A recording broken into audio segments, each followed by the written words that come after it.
দুই জেলায় শিশু ধর্ষণ ও হত্যা মামলায় দুজনের মৃত্যুদণ্ড। চট্টগ্রামে স্কুল ছাত্রী খুনে একজনের ফাঁসি।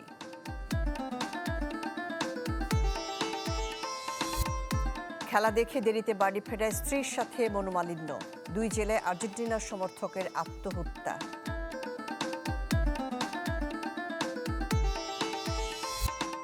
বন্যায় কক্সবাজারে ভেসে গেছে ৬,০০০ খামার ঘেরের মাছ। ক্ষতির পরিমাণ ৪৬ কোটি টাকার বেশি।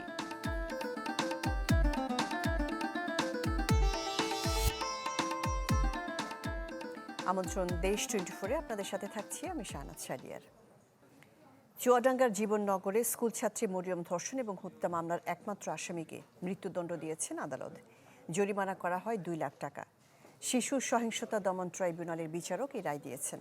মামলায় বলা হয়েছে ২০২৩ সালের ২১ ডিসেম্বর গোয়ালপাড়া গ্রামে কয়েকজনের সাথে মাঠে শাক তুলতে যায় মরিয়ম। সে সময় তাকে একটি ভুট্টা খেতে নিয়ে ধর্ষণের পর হত্যা করে ফটিক। এদিকে মাগুরাতে শিশু রাজিয়া ধর্ষণ এবং হত্যা মামলায় একজনের মৃত্যুদণ্ড দিয়েছেন আদালত। চট্টগ্রামের পাহাড়তলীতে স্কুল ছাত্রী আয়ানির ধর্ষণ চেষ্টা এবং হত্যা মামলায় আসামি রুবেলকে মৃত্যুদণ্ড দেওয়া হয়েছে। এছাড়া জামালপুরে আলাদা মামলায় একজনকে মৃত্যুদণ্ড ও ৩ জনকে যাবজ্জীবন কারাদণ্ড দিয়েছেন বিচারক।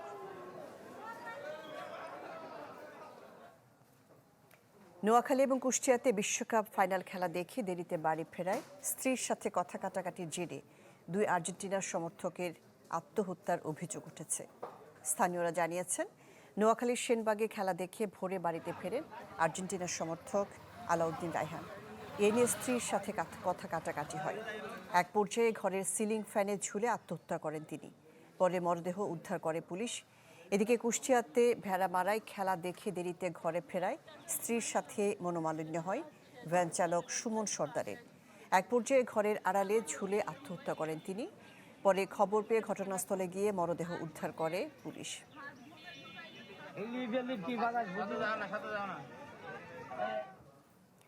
যশোরের শার্শায় চালিত ট্রলি এবং মোটরসাইকেলের সংঘর্ষে প্রাণ গেছে ২ বন্ধুর। প্রত্যক্ষদর্শীরা জানিয়েছেন, আর্জেন্টিনা এবং স্পেনের ফাইনাল খেলা দেখে ভোরে ঘুরতে বের হন নাহিদ, উষা এবং রুবেল। রুদ্রপুর গোকা সড়কে পৌঁছালে বিপরীত দিক থেকে আসা একটি ট্রলির সাথে সংঘর্ষ হয়। এতে ঘটনাস্থলে মারা যান নাহিদ ও উষা। গুরুতর আহত ৩ জনকে উদ্ধার করে যশোর জেনারেল হাসপাতালে ভর্তি করা হয়। দুর্ঘটনা কবলিত মোটরসাইকেল ও ট্রলি জব্দ করেছে পুলিশ।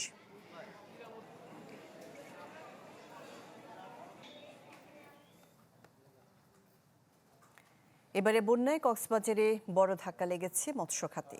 ভেসে গেছে প্রায় ৬,০০০ খামার ঘেরের মাছ।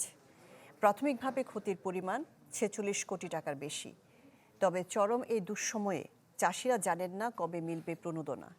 মৎস্য বিভাগ আপাতত পরামর্শ দিচ্ছে বিকল্প চাষ পদ্ধতির। আজিম নিহাতের রিপোর্ট, ছবি তুলেছেন রাশিদুল ইসলাম ছোটন। কক্সবাজারের চকরিয়ার বদরকালী এলাকার নাজিম উদ্দিন ঘেরের মাছ রক্ষায় ২ বার দিয়েছিলেন বাঁধ, কিন্তু কাজে আসেনি। এবারের ভয়াবহ বন্যায় ভেসে গেছে অধিকাংশ মাছ। যেটুকু বাকি আছে এখন তা রক্ষার শেষ চেষ্টা করছেন সর্বশান্ত এই চাষি।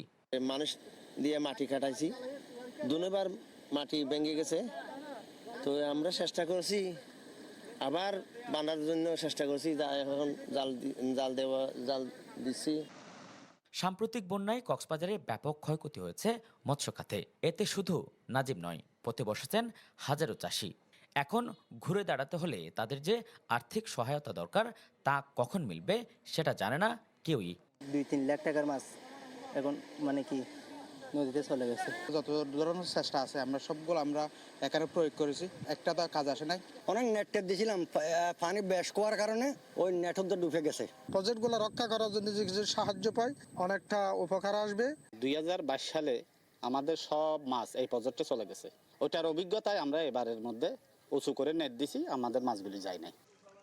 চাষিদের এমন হাহাকারের মধ্যেও মৎস্য বিভাগের কাছে নেই প্রণোদনা সংক্রান্ত কোনো তথ্য। এখন তারা জলবায়ু সহনশীল বাগদা চিংড়ি, তেলাপিয়া, পাঙ্গাস আর রুই মাছ চাষের পরামর্শ দিচ্ছেন চাষিদের। জানাচ্ছেন জলাশয়ে মাছ ধরে রাখার কৌশল। শুটকি দিয়ে যে সমস্ত খাদ্যগুলো তৈরি করা হয় সেগুলোতে একটা ফ্লেভার থাকে, এগুলো মাছ পছন্দ করে। পাশাপাশি কিছু খাদ্য কিনতে পাওয়া যায়, আমাদের এটাকে সম্পূরক খাদ্য বলি।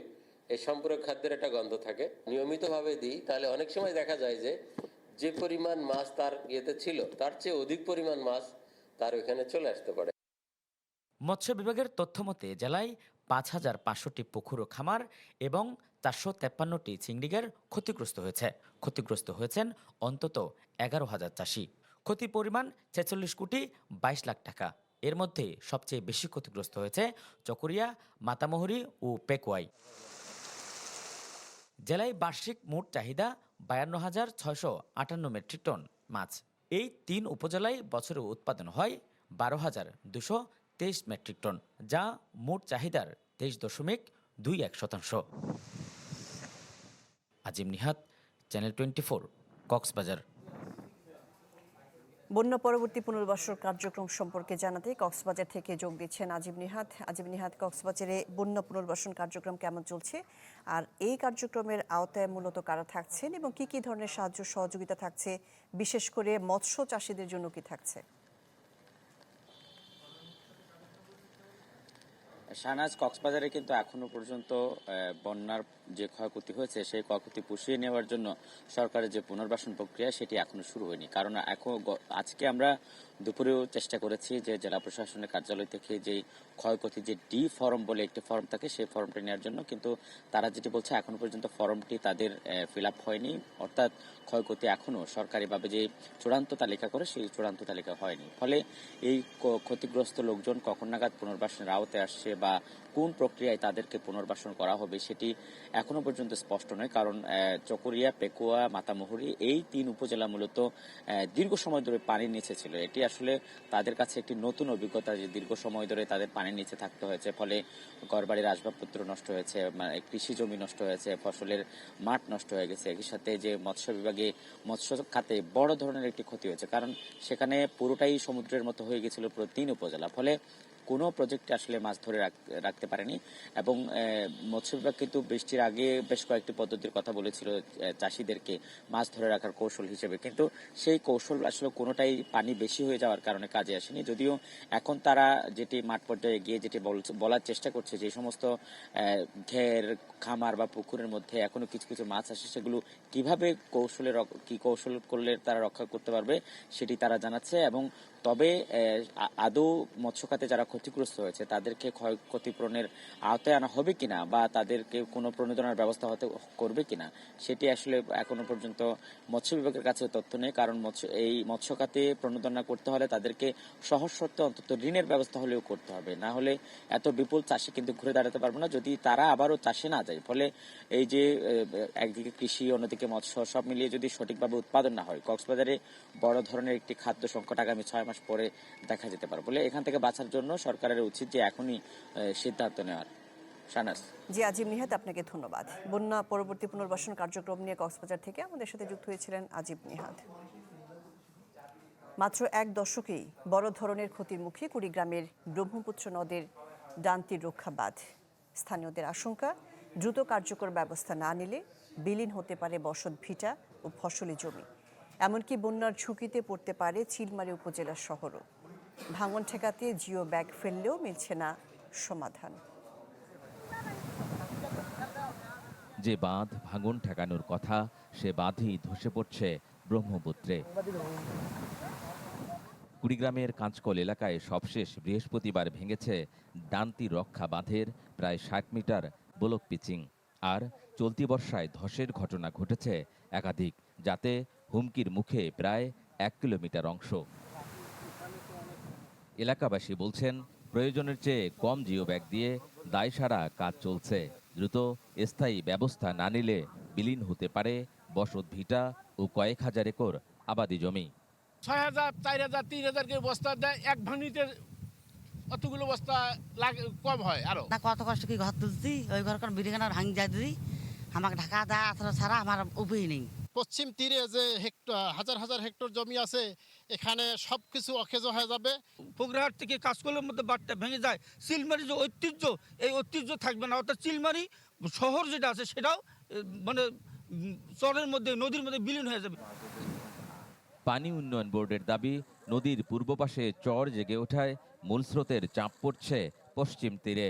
এছাড়া বাঁধের ঝুঁকিপূর্ণ স্থানে জিও ব্যাগ ভরাট এবং ট্রলার থেকে বালু খালাসের বিষয়টিও খতিয়ে দেখা হচ্ছে। একটি অ্যাক্টিভ চ্যানেল এখানে দেখা যাচ্ছে, যে চ্যানেলের ফ্লো মূলত বাঁধের একদম নিকটবর্তী দিয়ে প্রবাহিত হচ্ছে।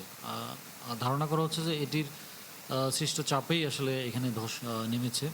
তো আমরা এই বিষয়টি ইকো সাউন্ডার দিয়ে আরও সার্ভে করছি, এটির আরও খতিয়ে দেখা হচ্ছে আসলে কারণগুলো কি কি, তারপর আমরা বাকি আরও ব্যবস্থা নেওয়া হবে। পুরো 4 কিলোমিটার বাঁধেই স্থায়ী সংস্কার না হলে নতুন নতুন এলাকায় দেখা দিতে পারে ধস। তাই কার্যকর ও দীর্ঘমেয়াদী উদ্যোগ নেয়ার দাবি স্থানীয়দের। গোলাম মাওলা সিরাজ, চ্যানেল 24, কুড়িগ্রাম। নোয়াখালীর হাতিয়ায় টানা বৃষ্টি আর জোয়ারের পানিতে সৃষ্টি হয়েছে জলাবদ্ধতা, এতে দুর্ভোগে আছেন মানুষ। এ নিয়ে আরও জানাতে যোগ দিচ্ছেন হাসিব আল আমিন। হাসিব আল আমিন, নোয়াখালীতে জলাবদ্ধতার কী অবস্থা? আর জোয়ারের পানি তো ঠেকানো যাচ্ছে না, কিন্তু সেটি যেভাবে ভাঙ্গন রোধ করা যায় তার বিরুদ্ধে কোনো জিও ব্যাগ ফেলা হচ্ছে কিনা প্রশাসনের পক্ষ থেকে? হ্যাঁ, আপনি যেমনটি বলছিলেন, জোয়ারের ফলে যে জলাবদ্ধতা হয়েছে এবং অতি বৃষ্টির কারণে যে জলাবদ্ধতা হয়েছে সেটা কিছুটা কমতে শুরু করলেও ভাঙন কিন্তু দেখা দিয়েছে তীব্রভাবে। পৃথিবীর মানচিত্র থেকে মূলত হাতিয়া উপজেলার প্রতিদিনই তাদের কোনো না কোনো অংশ হারিয়ে যাচ্ছে। এই যে মানচিত্র হারানোর কারণেই এইখানে মানুষজন বেড়িবাঁধ ভেঙে যাওয়া, এখানকার ভূমিহীন হয়ে যাওয়া এবং মানুষ নিঃস্ব হয়ে তাদের এক স্থান থেকে অন্য স্থানে ঘুরে বেড়াচ্ছেন। আমরা আপনাদেরকে যদি একটু দেখাই, এখানে রয়েছে চরিশ্য ইউনিয়নের 2 নম্বর ওয়ার্ড এবং এখানে অনেক ভাঙন দেখা দিয়েছে। এই গত 4 দিন আগে এখানে তীব্র জোয়ারের কারণে যে বেড়িবাঁধ ভেঙেছে এবং এতে এখানকার মানুষজন জোয়ারের ফলে তাদের গ্রাম ঘর প্লাবিত হয়ে গিয়েছে। আমরা একজন স্থানীয় বাসিন্দার সাথে কথা বলবো, আসলে কি হয়েছিল এখানে এবং আপনাদের কি ধরনের ক্ষতি হচ্ছে। আসলে আমাদের দুঃখের কোনো সীমা নাই। আমরা এখানে কিছুদিন আগে অমাবস্যা জোয়ারে আমাদের এই এলাকাটা ভেঙে লোকাল পানি ঢুকে গেছে। আমাদের ওইখানে অনেক 2টা মসজিদ ছিল, মসজিদ ভেঙে গেছে কই। এবং যদি প্রতি শর্ট টাইমে যদি এখানে যদি জিও টিউব না দিয়ে বেড়ি বাঁধা না হয় এবং ব্লক মাধ্যমে যদি নদী ভাঙন রোধ না করা হয়, আমার এই এলাকায় অনেক লোকের ক্ষয়ক্ষতি হবে। যেমন এখানে একটা স্কুল আছে, আপাজি হাই স্কুল, আপাজি জামে মসজিদ, নুরানি মাদ্রাসা, হেফজোখানা, প্রায় 800-900 1000-এর মতো ছাত্র আছে। এখান দিয়ে আসা যাওয়া করে প্রায় 600-700 পোলাপান। এখন যদি এই ব্যারিবারটা যদি না হয় তাহলে কিন্তু তাদের পড়ালেখা বিঘ্ন ঘটবে। এবং এখান থেকে সামনে অমাবস্যা আসতেছে, যদি অমাবস্যার সামনে যদি সিগন্যাল থাকে তাহলে পুরা চরিশ্বর, ননচিরা, চরকিন ইউনিয়নের 3টে ইউনিয়নের লোক হাজার লোক ক্ষয়ক্ষতি হবে। এবং জোয়ারের যে বাড়তি সামনে যে পূর্ণি এসেছে জোয়ার বাড়তি, ওই বাড়তিতে যদি বেড়ি বাঁধা না হয় অচিরেই, তাহলে আমার মনে যেন আমাদের প্রাণনাশের হুমকি আছে। যদি রাত্রে জোয়ার হয় তাহলে আমাদের গবাদি পশু সহকার মানুষ সহকার বেশি নিয়ে যাবে। তাই আমি মাননীয় প্রধানমন্ত্রী তারেক রহমানের কাছে আমার হাত জোর অনুরোধ থাকবে, আমরা হাতিয়াতে টেকসই বেড়িবাঁধ জিও টিউব দিয়ে এবং ব্লকের মাধ্যমে আমাদেরকে রক্ষা করেন। উপরে আল্লাহ, নিচে আপনি যদি আমাদেরকে রক্ষা না করেন তাহলে আমাদের হাতিয়া লোক বাঁচবে না। কারণ আমাদের ঐতিহ্যবাহী লোক জায়গা যদি ভেঙে যায় আমরা কোথায় যাব? আমাদের যে জনগণের যে ক্ষয়ক্ষতি, এটা আমরা আর নিজেরা করতে পারবো না। নিজেদের যে কষ্টটা আমরা আর কার কাছে যাব? আপনার কাছে আমাদের অনুরোধ, আপনি আমাদের হাতিয়াকে রক্ষা করেন জিও টিউব দিয়ে ব্লক মাধ্যমে। আমরা আসলে যেমনটা শুনলাম, ওনারা আসলে কান্নায় ভেঙে পড়েছেন। এখানে যে ভাঙ্গন রয়েছে সে ভাঙ্গন যদি আপনাদেরকে একটু দেখাই, এই ভাঙ্গনের ফলেই মূলত এই বেড়িবাঁধটা ভেঙে জোয়ার এখানে প্লাবিত হয়। এখন বর্তমানে জোয়ার চলছে, কিছুক্ষণ পরে এই জোয়ার আরো তীব্র হবে। যখন এখান থেকে ঢেউ এই জোয়ারের এই যে বাঁধ দিয়ে ঢুকে, তার পরবর্তীতে দেখা যাচ্ছে যে এই যে পাশে যে ঘরবাড়ি রয়েছে, তাদের যে ফসলি জমি রয়েছে সেগুলো কিন্তু ক্ষতিগ্রস্ত হচ্ছে। এখানকার মানুষজন এমনটাই বলছেন যে খুব দ্রুত টেকসই বেড়িবাঁধের প্রয়োজন। জি, এই ছিল আমার কাছে সর্বশেষ। আমিন, আপনাকে ধন্যবাদ। নোয়াখালীর হাতিয়া টানা বৃষ্টি এবং জোয়ারের পানিতে দেখা দিয়েছে জলাবদ্ধতা, এই নিয়ে জানাচ্ছিলেন হাসিব আল আমিন। সক্রিয় মৌসুমী বায়ুর প্রভাবে দেশ জুড়ে আবারও ভারী থেকে অতি ভারী বৃষ্টির সতর্কবার্তা দিয়েছে বন্যা পূর্বাভাস ও সতর্কীকরণ কেন্দ্র। বলা হয়েছে আজ দুপুর থেকে পরবর্তী 48 ঘন্টায় রংপুর, ঢাকা, খুলনা এবং সিলেট সহ 7টি বিভাগে ভারী থেকে অতি ভারী বৃষ্টিপাত হতে পারে। এর ফলে ঢাকা মহানগরীর বিভিন্ন এলাকায় আবারও অস্থায়ী জলাবদ্ধতা তৈরির আশঙ্কা রয়েছে। গত 24 ঘন্টায় দেশের উত্তরাঞ্চল এবং উত্তর পূর্বাঞ্চলে ব্যাপক বৃষ্টিপাত রেকর্ড করা হয়েছে। এর মধ্যে সুনামগঞ্জের মহেশখোলাতে সর্বোচ্চ 203 মিলিমিটার এবং লরের গড়ে বৃষ্টি হয়েছে 140 মিলিমিটার। হাম উপসর্গে গত ২৪ ঘন্টায় দেশে আরও ৫ জনের মৃত্যু হয়েছে। নতুন রোগী শনাক্ত হয়েছে মোট ১,০৬৯ জন। এক বিজ্ঞপ্তিতে এ তথ্য জানিয়েছে স্বাস্থ্য অধিদপ্তর। বলা হয়েছে, গত ১৫ মার্চের পর থেকে এ পর্যন্ত নিশ্চিত হামে ৯৫ জনের মৃত্যু হয়েছে।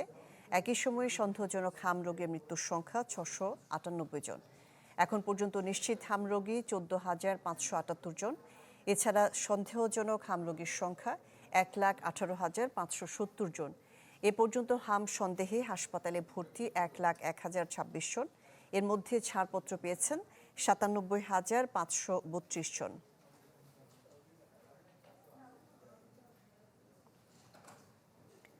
চট্টগ্রামের নবগঠিত উত্তর ফটিকছড়ি উপজেলার সদর দপ্তর ভুজপুরে স্থাপনের উদ্যোগে প্রতিবাদ এবং মানববন্ধন করেছে স্থানীয়রা। দুপুরে বিভাগীয় কমিশনার কার্যালয়ের সামনে মুখে কালো পতাকা টাঙিয়ে অবস্থান নেন তারা। পরে হয় মানববন্ধন। স্থানীয়দের অভিযোগ, যে উদ্দেশ্যে নতুন উপজেলা গঠন করা হয়েছে তার কাঙ্ক্ষিত সুফল মিলবে না। কারণ ভুজপুরে সদর দপ্তর হলে ফটিকছড়ির উত্তরাংশের মানুষকে ঘুরে ফিরে অনেক পথ পাড়ি দিয়ে পৌঁছাতে হবে নাগরিক সেবার জন্য। এরই মধ্যে উপজেলা নির্বাহী কর্মকর্তা দায়িত্ব পালন শুরু করতে যাচ্ছেন এমন খবরে উদ্বেগ জানিয়েছেন নতুন উপজেলার বাসিন্দারা। দাবি জানিয়েছেন পুনরায় জরিপ করে যৌক্তিক স্থানে সদর দপ্তর স্থাপনের।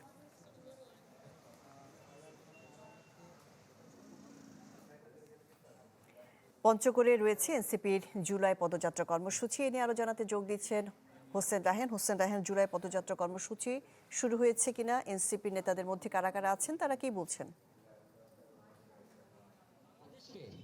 ভারতীয় আধিপত্যবাদের হাতে তুলে দিয়েছিলেন কেন্দ্রীয় কর্মসূচি যে বাংলাদেশ অংশ হিসাবে আমরা এমন একটি বাংলাদেশের স্বপ্ন দেখি, যে বাংলাদেশে সেখানে ভারতীয় আধিপত্যবাদ শুধু নয়, বিশেষ করে পৃথিবীর কোন আধিপত্যবাদ এই দেশে বিস্তার করতে পারবে না। এবং ইনশাআল্লাহ চৌরাস্তায় তারা আমরা সেই এবং তারা আন্দোলনে সফল হবে। সাধারণ মানুষকে বোঝাতে একটি কথা বলতে চাই, জুলাই আন্দোলনে ১৪০০-র অধিক দেশে সরকার গঠন হওয়ার এবং ১৪০০ শহীদ বলেছে এবং ৪০,০০০-এর অধিক বর্তমানে রংপুর অঞ্চলে জাতীয় উন্নয়নের যে বাজেটের বিনিময়ে বাজেটে আমরা যে নতুন স্বাধীনতা পেয়েছি, সেই নতুন স্বাধীনতাকে যে বাজেট, সেই বাজেটে নস্যাৎ করতে দিব না। রংপুর অঞ্চলের ৮টি জেলায় এরপর আরেকটি কথা বলতে চাই, কঠিনভাবে জুলাই আন্দোলনের পরবর্তী সময়ে এবং শহীদ বিন ওসমান হাদি কৃষি প্রধান এলাকায় যে তথাকথিত পলাতক সরকারের থেকে সন্ত্রাসী আওয়ামী গুন্ডাদের হাতে নিহত হয়েছিলেন। জি হোসেন রায়হান, আপনাকে ধন্যবাদ। পঞ্চগড়ে চলছে জুলাই পদযাত্রা কর্মসূচি, এ নিয়ে জানাচ্ছিলেন হোসেন রায়হান। গাইবান্ধার নদ নদীতে দেখা দিয়েছে ভাঙন, এতে আতঙ্কে নদী পাড়ের মানুষ। এ বিষয়ে জানাতে আমাদের সাথে যোগ দিচ্ছেন আসাদুজ্জামান মামুন। আসাদুজ্জামান মামুন, গাইবান্ধার নদ নদীর পানি প্রবাহের এখন কি অবস্থা, ভাঙন রোধে কি ধরনের ব্যবস্থা নেওয়া হচ্ছে, আর নদী পাড়ের মানুষজন কি বলছেন? শাহনাজ, আমি আছি ফুলছড়ি উপজেলার পূর্ব কঞ্চিপাড়া গ্রামে রয়েছি। আমি যদি আপনাকে দেখাই, ২০ মিনিটের মধ্যে এই ব্রহ্মপুত্র নদের কবলে পড়েছে ২৫টি পরিবার। তারা এখন কিন্তু এই দুপুরের পর থেকে তারা কিন্তু এই বাড়িঘর তারা ভেঙে নিয়ে যাচ্ছে, উন্নত বা বন্যা নিয়ন্ত্রণ বাঁধে আশ্রয় নিচ্ছেন তারা। তারা কোথায় খাবেন, কোথায় কি করবেন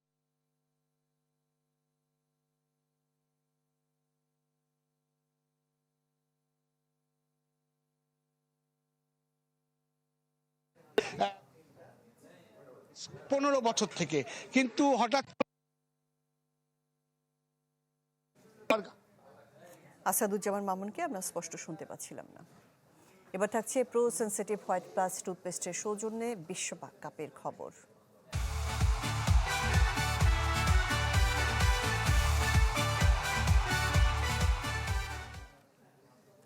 ফুটবল ফাইনালকে কেন্দ্র করে রাতভর উচ্ছ্বাসে মুখর ছিল দেশের বিভিন্ন এলাকা। তবে অধিকাংশ দর্শক আর্জেন্টিনার সমর্থক হওয়াতে স্পেনের জয়ে শেষ পর্যন্ত আনন্দের বদলে নেমে আসে হতাশা। অন্যদিকে দীর্ঘদিন পর প্রিয় দলের বিশ্বজয় উদযাপনে মেতে ওঠেন স্পেন সমর্থকরা।